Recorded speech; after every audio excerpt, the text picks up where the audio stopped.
The Department of Commerce released estimates on Tuesday that show a continuing decline in home ownership with rates we haven't seen in decades. Boombust's Bianca Fascini has more on that. The home ownership rate in the U.S. has hit a 48-year low. In the second quarter of 2015, home ownership was down to 63.5% compared to 64.7% in the second quarter of 2014. The non-seasonally adjusted home ownership rate declined to 63.4%, which our country has not seen since 1967. However, the number of rental households is growing.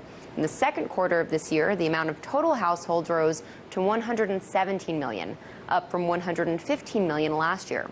So while the amount of owner households dropped by 400,000, renter households increased by 2 million.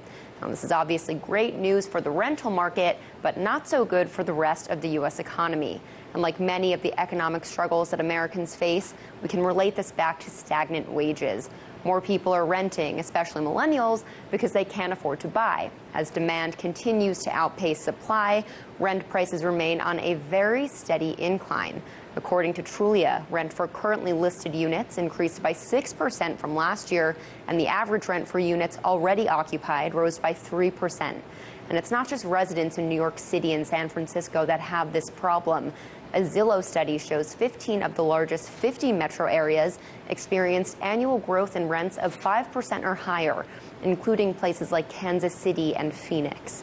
This all probably makes you wonder why renters don't just buy, but paying more in rent makes it difficult for potential buyers to even scrap together enough for a down payment.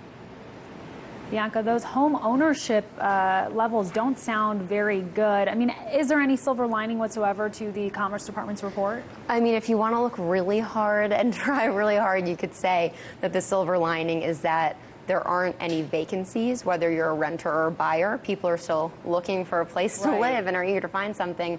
But ultimately, there's just been this huge shift from actually buying and to renting, and way more people are renting than ever before, and that's going to have a serious effect on our economy. And like you said, you have to look very hard for the silver lining, so that's never a good thing. Bianca Fascini, thanks for that reporting.